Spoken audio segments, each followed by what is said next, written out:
Show me how. Okay, I want to show you how to do a little drywall, or discuss, more importantly probably, what's a better way to fasten the drywall. So first of all, let me address backing. I've talked to you a little bit about backing before. If you look at this situation here, this is a good view right here. There is nothing per se at the edge of this drywall.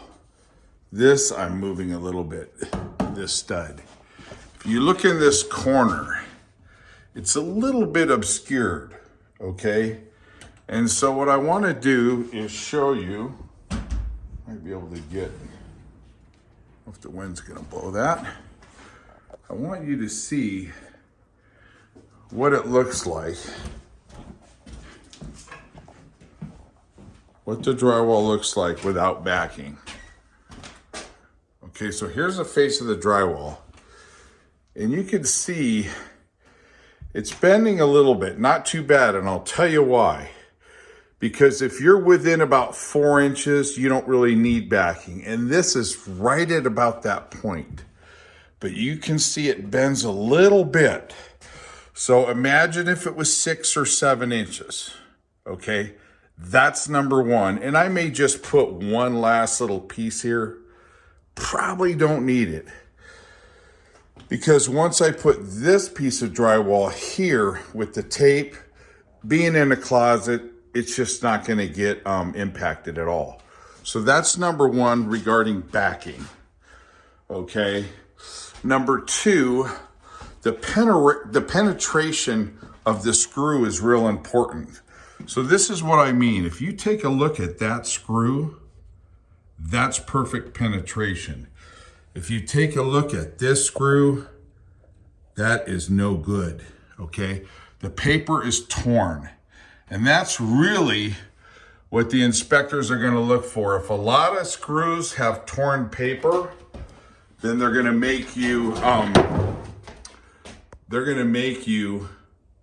redo your sheeting, your drywall hanging, or add more screws. So these are all good. Now, how are you able to successfully do that? Well, that's what I'm gonna show you right now, okay? Most important thing. Okay, so let's take a look here. What I also wanted to show you, what I've been using, I used to use utility knives a long time ago, but I like these type of knives better. This is a Stanley, I believe it's a 525. They're designed for cutting carpet. You can get a little bit more aggressive. The blade will go deeper. It's two-sided, so if you want to flip it over, it works great. And the utility knife's the one that just has the triangle blade, you know, half the blade is sharp as opposed to two-sided. Can't get as aggressive with it as this. So I really like this, but be cautious because this could, you know, bite back at you, so to speak. So I did want to show you that these work out really nice. Okay, and for the fastening, so a couple different kind of guns. You know, I'm a Makita guy. Here, this is a drywall gun. This is an impact driver. It's not a drill gun. It's not really a screw gun either, but it's an impact driver that takes a screw tip. This is a drywall screw gun. Okay, you can't really put a drill bit into this. You could put drill bits into this. Not sure why you would, but you could. Okay, so the benefit to this, well, let me go with this first. This is really good because if you want to get into an angle just to start your piece, you definitely want to use an impact driver. Unless you're a drywaller every day who's really got some good skill set. And you can just tack this up without tightening it. Okay, let me show you that. Got a tip extension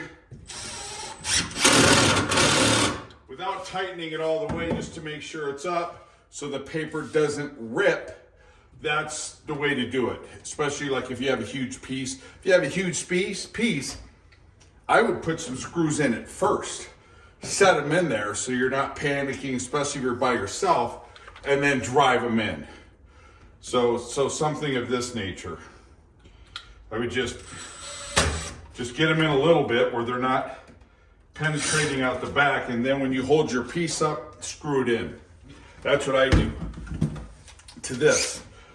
This, and we'll see how this works.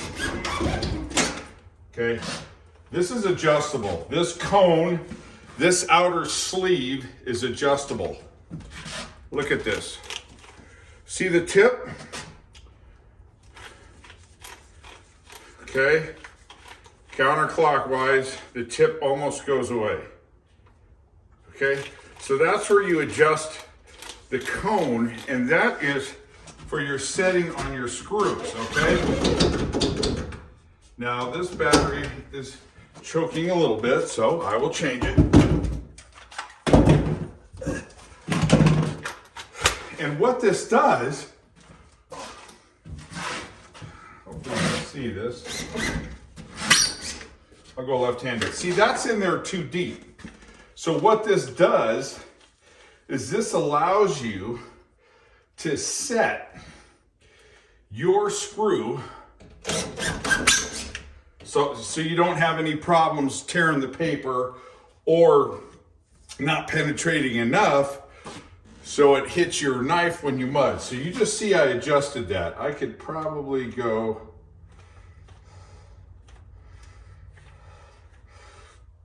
a tad more. Let's see. So I've just done it a tad more. Okay, let me get in here. Okay, you see that? That's a perfect shot. I just stop it when the tip stops. Okay, and you can't go wrong. Now this, yeah, it could be a little bit more. The tip could be sticking out a little bit more, but it's generally a slam dunk. I'm gonna put it out just a hair more, just so you guys can see. Okay, but you get the point of what's happening. Okay, here you go. Pop another one on for you. All right, so what this does is it allows you not even to focus. You can see how fast I put them in. I only over penetrated on one, and that was because I was adjusting the tip. You see that? It's a perfect screw drywall fastening a job. Okay, now the other thing to focus on, or that you need to know, is, you know, everything has a schedule, a rule, hanging a door, setting windows, roofing, etc. So usually on doing any kind of sheeting material, it's usually like 5 and 12, 6 and 12, 4 and 12, maybe 3 sometimes on some heavy duty shearing. But on drywall, to the best of my knowledge, it's 5 and 12. And what that means is anywhere on the perimeter of a sheet of drywall, it's 5. In the field, it's 12. Okay, now, again, the reason why you might want to use this gun, I have them both for a reason. And the reason is, if you want to get in a corner up high at an angle, you're not really going to get a penetration with the drywall screw in as opposed to your impact driver. Now see, I over penetrated there. Okay, this one's good, but you can see if you did that on every, there you go. If you did that on every screw, it'd take you months, and people do it. You know, if you're not drywalling every day, I understand. You can get your hands on a screw gun, even with a cord on, a drywall screw gun for 25 bucks, and you're gonna do a room addition or some decent amount of drywalling, then I would pick one up and then sell it when you're done. So on the field, this is what I mean. So on a bigger sheet, you can see what's going on. So this is the perimeter, which I haven't fastened off yet, obviously, so I'd have to put at least one more screw here to be in the 5 to 6 inch range. And then the field is your 2 studs, so you'll have 4 studs on a 4 foot, right? 16 times 4 is 16 times 3 is 48. But then you've got 2 edges, so that's why you need 4. All right, so these 2 middle studs, these 2, you would need your screws 12 inches, and then on the perimeter, 6 inches, preferably staggered. Can't leave it like that. If you leave it like that, okay, your little mud knife's gonna nick it and you're gonna get mad. That's not good either. They've gotta be penetrated.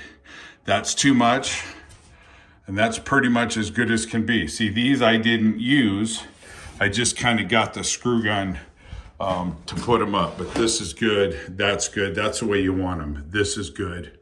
Anything more than that, they'll call you out. So if you had a lot of screws like that, they'd tell you, if it's a good inspector, that you're gonna have to put some more fasteners in there, because once you tear the paper, you're starting to compromise the integrity of the material, the actual shear strength of drywall, which I'm surprised they even have shear strength. And this is what it's looking like for anybody else who's seen what I was doing. It's coming out nice. You know, I'm just a little home provider, providing a nice home for somebody. If you want to see what Dewey Humboldt looks like, it's pretty nice in the middle of Arizona. It's Highway 69 coming up here, okay? And then over that hill, you can get to Sedona. That's Highway 69. It's an irrigation pond right there. And all heading over to Prescott Valley. You can't see Prescott from here, which is stunning. And this is about an hour from Scottsdale. Really good climate here, folks. A lot of scrub oaks, etc. So this is it when you come in, and remember framing that. And I just wanted to show you how to fasten some drywall.